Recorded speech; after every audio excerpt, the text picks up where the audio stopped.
Olá, galera do primeiro ano, tudo bem? Bom, vamos lá, né? Nós acabamos de estudar o modelo atômico de Dalton, depois Thomson e agora Rutherford. E no modelo atômico de Rutherford, ficamos aí analisando as suas principais falhas.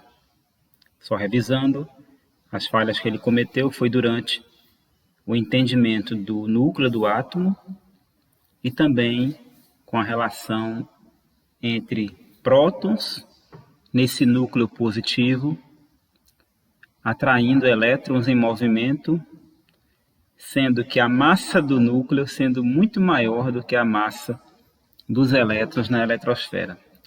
E então ficava a dúvida por que esses elétrons não perdiam energia, tornando seu movimento espiralar e, por fim, se chocando contra o núcleo. Então, essas foram algumas coisas que derrubaram o modelo atômico de Rutherford. Muito bem.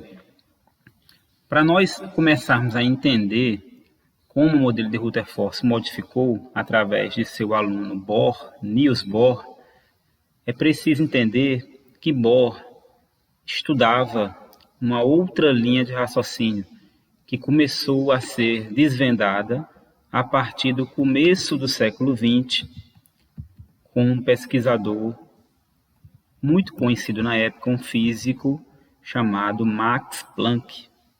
Tá? Max Planck, em 1900, ele estudando a luz, ele diz que a luz é composta por pequenos pacotes de energia, tá? E que a luz nada mais é do que uma onda eletromagnética, só que formada por pequenos pacotes de energia. E cada pacotinho desse ele chamou de quantum, uma quantidade definida de energia, ou fótons. Muito bem. E com relação às ondas eletromagnéticas, né, os físicos já sabiam que elas eram formadas por diversos comprimentos de onda, ou seja, por diversos pacotes pequenos, por diversos tamanhos pequenos, não era contínuo. E isso se provou quando uma luz pôde ser decomposta através de um prisma. Tá? Então nós temos aqui uma luz sendo decomposta através de um prisma, formando aqui 7 cores bem características, com as cores do arco-íris. Tá? Então um feixe contínuo, ele deveria ser formado por um único tipo de onda eletromagnética, com uma única quantidade de energia. Porém, um feixe descontínuo, ele poderia ser dividido, tá, em quantidades de energia chamada de quantum. E no caso aqui de uma fonte de luz, que não é a luz natural, a gente tem essa divisão aqui em 7 cores. Tá? Então nós temos aqui as cores: o violeta, o anil, o azul, violeta, azul e anil, o verde, o amarelo, o laranja e o vermelho, nesse espectro de luz, tá? Muito bem. Então, cada cor dessa representava uma energia dentro dessa luz descontínua. Bom, falando da luz como um todo, da natureza da luz, que se trata de onda eletromagnética, nós temos que seu espectro é bem amplo e vai desde os raios cósmicos, que são antes aqui dos raios gama, até as frequências de TV e de rádio. Tá? Os raios gama são aqueles que têm a maior frequência. O que é a frequência? A frequência é quantas vezes uma onda consegue oscilar por segundo. E o que é uma oscilação, Marcelo? Vamos lá ver o que é isso? Seria uma oscilação. Bom, a gente supondo que aqui são ondas, uma oscilação corresponde ao movimento em que a onda consegue vibrar, saindo do seu ponto de referência aqui. O ponto de referência pode ser esse, e retornando de novo para o ponto de referência. Tá? Por exemplo, daqui até aqui. Tá? Então, Uma oscilação completa é quando ela consegue retornar ao seu ponto de referência de partida. Quanto mais vezes a onda conseguir oscilar em um segundo, quer dizer que ela está aumentando a sua frequência. E aí, quando ela aumenta a sua frequência, automaticamente ela aumenta a sua energia. Então, quanto maior a energia de uma onda, maior a sua frequência. E quanto maior a sua frequência, ela vai ter um poder de penetração maior na matéria. Então, ondas que conseguem oscilar mais vezes vão conseguir penetrar na matéria com mais facilidade e vão ser mais destrutivas. Vão ter uma capacidade maior, né, de interação, portanto, de destruição. Um exemplo disso é a radiação gama. Tá? Ela tem um comprimento de onda bem pequenininho, então quanto menor o comprimento da onda, a gente mede de uma crista até a outra crista, ou de um vale até o outro vale. Aqui nós temos uma crista e aqui embaixo nós temos os vales. Tá? E a amplitude da onda é essa meia altura aqui da onda. Tá?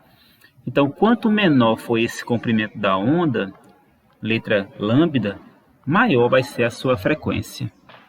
Quanto maior o comprimento da onda, ela vai ter uma menor frequência, ela vai ter uma maior dificuldade de completar um ciclo por segundo. Tá? Então, as ondas que têm menores comprimentos de onda, menores comprimentos, são mais frequentes e são mais energéticas. Com relação à velocidade, o comprimento de onda não vai influenciar, nem a frequência, logicamente. Por quê? Porque as ondas, elas viajam todas na velocidade da luz, tá? Que é de 3 vezes 10 a oitava metros por segundo. Esse valor você não precisa se preocupar, você vai acabar absorvendo ele de tanto a gente conversar sobre ele, tá? Então, todas as ondas, elas vão ter um comprimento característico, que é própria dela, tá? E uma frequência também característica, e também, logicamente, uma amplitude. Porém, a velocidade, ela é a mesma para qualquer tipo de onda eletromagnética, tá, pessoal? Existem ondas mecânicas, existem ondas sonoras, que não viajam na velocidade da luz. Apenas as ondas eletromagnéticas viajam na velocidade da luz. E elas não dependem de nenhum meio material para se propagar. Até no vácuo, elas conseguem manter a velocidade da luz, tá? Muito bem.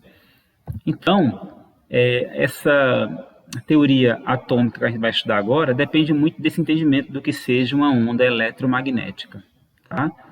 Então, a onda eletromagnética que ela se torna visível para nós é apenas numa estreita faixa do espectro, que vai de 400 nanômetros a 750 nanômetros, do violeta ao vermelho. Então, nesse espectro de luz que nós temos aqui, apenas uma pequena faixa corresponde a isso que nós estamos vendo, tá? Apenas uma pequena faixa. Então, aqui nesse slide diz que a radiação composta por um único comprimento de onda é chamada de monocromática.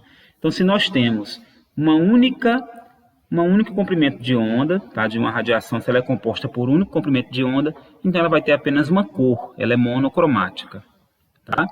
Quando essa radiação ela conseguir varrer a matriz completa dos comprimentos de onda, então essa onda ela vai ser formada de uma coisa contínua, né? Ou seja, ela vai ser uma luz contínua. Muito bem. Então, a luz branca, que é a luz natural, ela pode ser separada em um espectro contínuo. Então, somente a luz branca vai conseguir formar esse espectro contínuo. Os demais tipos de cores, os demais tipos de luz, quer dizer, eles vão ser sempre descontínuos, sempre com falhas, né? Não vai ser um espectro completo. Um espectro completo, a gente vai ter então aqui, além da região visível, tá? Que é essa região aqui que nós temos entre 400 e 750, nós temos as outras frequências, as outras ondas, tá? Dentro dessa faixa da luz. Então, depois dos raios gama, temos raio X, que tem uma alta frequência, 10 elevado a 18, a frequência dela. comprimento de onda 10 a menos 9, aí nós temos os raios ultravioleta, tá? Ultravioletos que vêm do Sol, né? Com frequência 10 a 16 e comprimento de onda 10 a menos 7. Aí temos a região do visível, que é bem pequenininha, aqui eu estou expandindo essa região do visível, e depois temos outras regiões que não conseguimos enxergar também, que são infravermelho, micro-ondas e frequências de rádio, tá? Então, aqui embaixo, nesse gráfico, nós temos a frequência. Quanto maior a frequência, a gente vai ter um menor comprimento de onda. Então, o menor comprimento de onda são dos raios gama. O maior comprimento de onda, 10 a terceira, é da frequência de rádio. Lembrando que 10 elevado à terceira é 1000, ou seja, 1000 o quê? 1000 metros. Isso quer dizer que as ondas de rádio chegam a ter 1 quilômetro, tá? De comprimento entre duas cristas ou entre dois vales. Ou seja, são ondas que têm baixas frequências. As frequências são de 10 à quarta por segundo. Essa unidade por segundo quer dizer que a onda consegue oscilar dentro de 1 segundo 10 à quarta, ou seja, 10.000 vezes. Ela consegue oscilar 10.000 vezes numa fração de 1 segundo. Outra unidade que vocês podem também até ver com mais frequência, se vocês escutam rádio, é a frequência chamada de Hertz. Então, 10.000 Hertz, ok?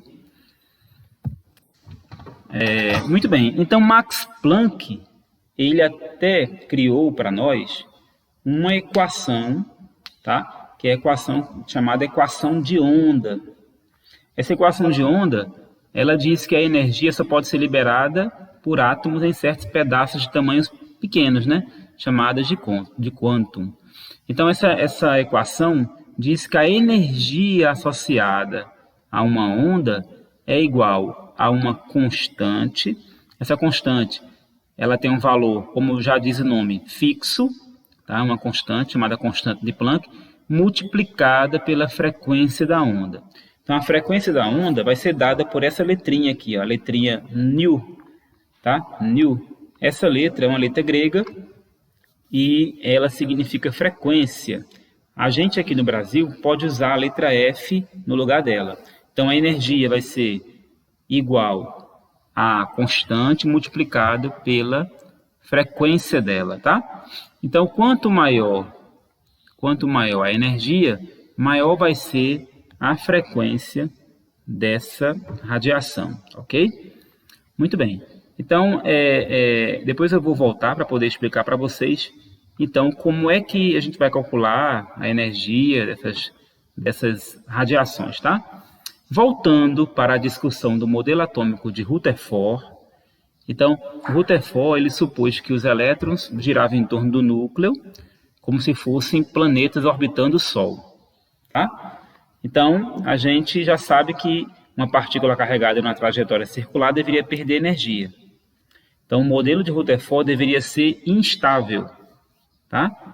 E aí, para explicar isso que Rutherford não conseguiu, Bohr, então, teve uma ideia fantástica.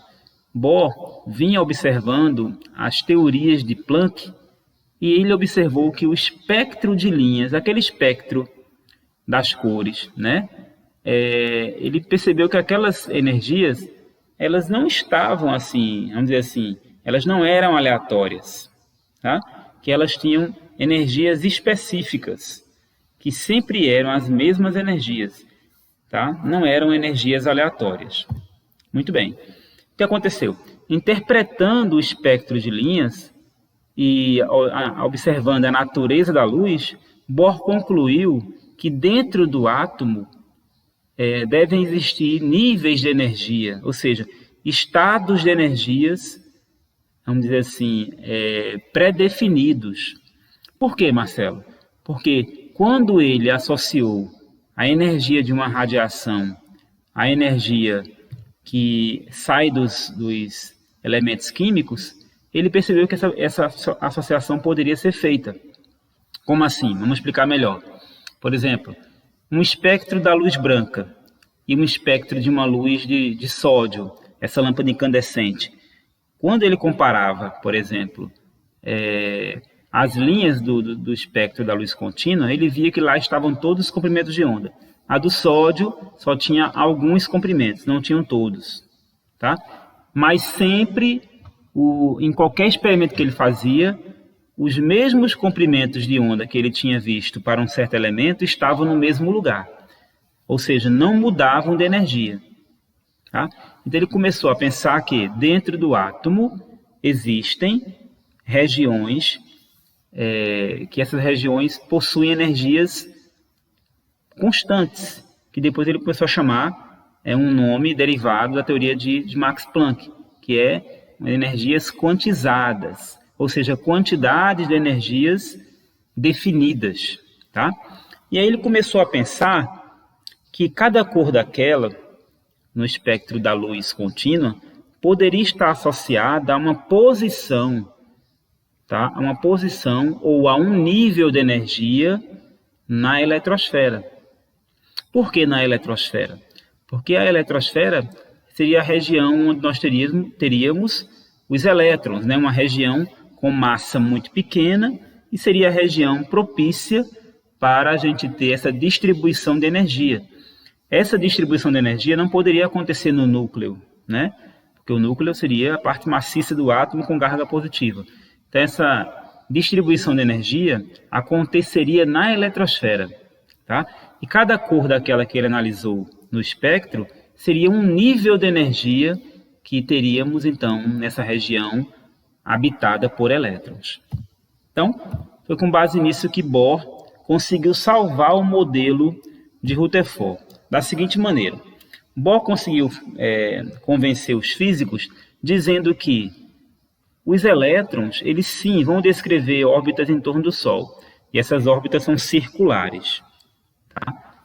Acontece que em cada órbita dessa, a energia é constante. Tá? Ou seja, os elétrons que estão lá, eles também vão ter energia constante. Cada elétron que está em uma determinada órbita, ele nunca vai perder energia a ponto de cair dentro do núcleo do átomo. Então, essa energia vem da quantização, vem da questão do quanto, vem da questão da observação do espectro da luz contínua. Então, cada órbita dessa, o elétron estaria sempre realizando o movimento com aquela mesma quantidade de energia, e essa energia não muda a não ser que haja uma interferência externa. Tá? Que interferência externa seria essa? Se uma fonte de calor, tá, ou então uma fonte de eletricidade externa ceder ou dar elétron para o átomo, aí o elétron iria receber essa energia e poderia saltar para uma órbita maior, uma órbita que estaria externa a dele. Ou seja, ele poderia saltar do seu nível para um outro nível. E cada nível desse, ao ponto que ele vai subindo do núcleo para fora, ele vai ter mais energia. Quanto mais distante do núcleo, mais energia. Então, quando um elétron de um certo nível mais interno recebesse energia externa, ele poderia saltar para um nível mais externo. Tá? Claro que aproveitando essa energia extra que ele recebeu. Só que, como ele deixou uma lacuna, como ele deixou um espaço lá da sua origem, com um certo tempo o elétron ele iria retornar. Ele retorna para a sua casa e devolve a luz que recebeu do meio externo. Essa luz que ele recebeu do meio externo, ele vai devolver, e essa luz vai ter uma cor característica que está relacionada com a energia, né, daquele estado, daquela transição eletrônica que ele fez, que ele realizou. Professor, o que é transição eletrônica? É o fato de ele ter saído do seu nível de energia, ter ganho uma certa energia extra, ter saído para um outro nível de energia e depois voltar. Isso é uma transição. Ele vai, volta e devolve a energia. Quando ele devolve a energia, essa energia ela vai ter uma cor característica. Tá? Essa cor característica, ela vai, vamos dizer assim, ela vai revelar que elemento químico pode ser esse, por exemplo. Tá? É uma coisa bem interessante, porque essa cor característica, ela só vai aparecer com aquele comprimento de onda no átomo que recebeu a energia, tá? Então, para facilitar o entendimento, Bohr chamou essas órbitas por letras, tá? Primeiro ele começou com a letra K e depois ele foi crescendo. Ele começou com a letra K, então foi K, L, M, N, O, P e Q, que são a sequência de letras do alfabeto, tá? Na verdade, a letra K, ela tem um porquê dele ter começado com ela, não faz parte do nosso estudo, mas tem um porquê sim dele ter iniciado com essa letra K, tá? E depois a letra Q finaliza essas suas camadas. Lembrando que a energia aumenta de K até Q, porque de K até Q eu vou ficando mais distante do núcleo do átomo, tá bom? Então, aqui está mais ou menos, aqui está um desenho, eu digo mais ou menos porque tem vários desenhos, tá? Aqui está então um desenho representativo do modelo de Bohr, onde nós temos aqui as órbitas e do centro para a extremidade da órbita a gente tem um raio, né? Então, o raio da órbita 1, da órbita 2 até a órbita 7. Então, são as camadas K, L, M, N, O, P e Q, tá? Ou seja, como a camada Q, que tem aqui o raio 7, né? É a que tem o maior raio, ela vai ter também a maior distância do núcleo. Então, essa camada Q, ela vai ter a maior energia, porque ela está mais distante da atração nuclear. A camada que tem menos energia é a camada K. Os elétrons também aqui têm menos energia. Os elétrons que estão na camada K, eles vão ter energia suficiente só para ficar na camada K. Os elétrons que estão na camada L, que é a segunda camada, eles vão ter energia somente para ficar na camada L. Os que estão na camada M, eles vão ter energia somente para ficar na camada M. Então, a energia do nível e a energia do elétron, elas são constantes, mas elas aumentam gradativamente de um nível para outro. E também os elétrons vão tendo energias diferentes, ou seja, o elétron da camada K tem menos energia do que o elétron da camada L, que tem menos do que o elétron da camada M. Tá? Mas um elétron da camada K, ele só pode pular para a camada N, por exemplo, se ele receber uma energia compatível para ir até a camada N. Se acontecer de um elétron receber essa energia e pular da camada K para a camada N, ele pode passar um tempo na camada N, mas depois ele vai ter que voltar para a sua camada de origem. A saída do elétron da camada K para a camada N, a gente diz que foi um salto quântico. Por que um salto quântico? Porque gasta um valor de energia conhecido. Tá? Professor, que energia é? Tem até como calcular, tá, pessoal? Não faz parte muito do conteúdo do Enem, mas tem até como calcular essa energia. Então, existe uma energia permitida para um elétron sair da camada K para a camada N, para sair da K para O, para qualquer camada. E quando ele retornar, ele devolve a energia que sobrou em forma de luz.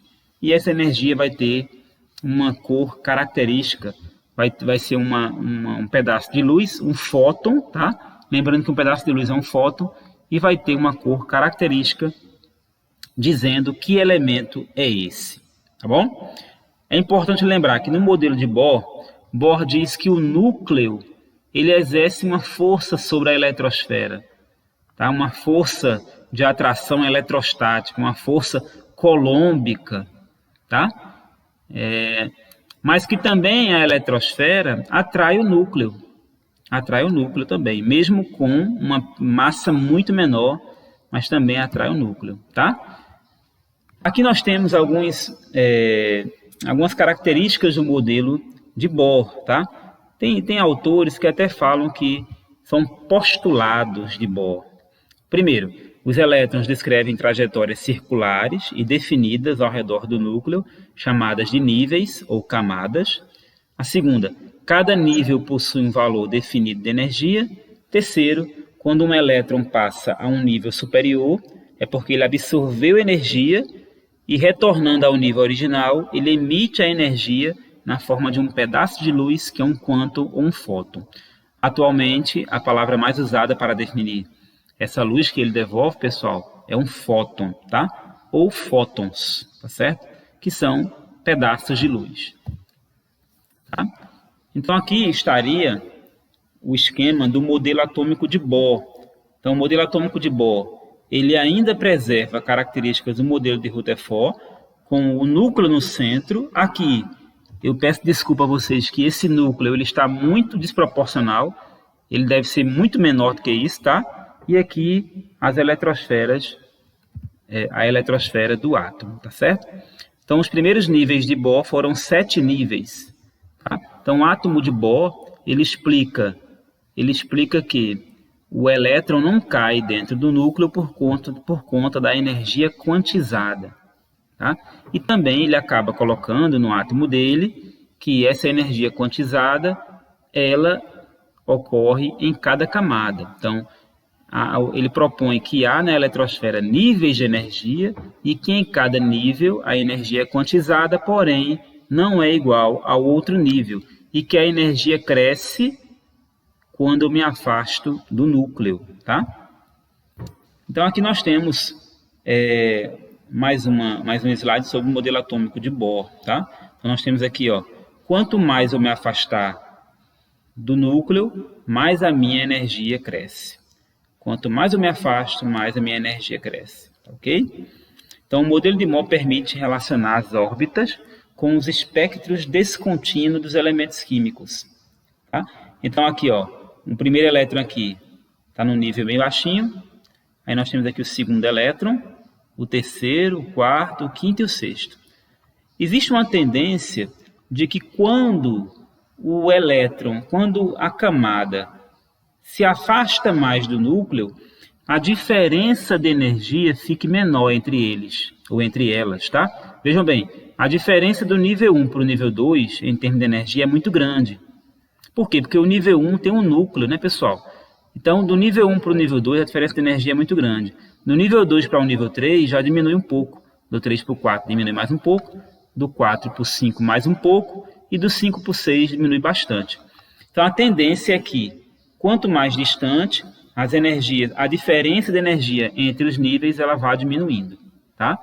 Então, a tendência é que, perto do núcleo, para cima, né? Ou seja, saindo dele, a energia do nível ela aumente, porque eu estou fugindo da força nuclear, tá? Então, o núcleo ele puxa o elétron, então isso diminui a energia do nível, tá?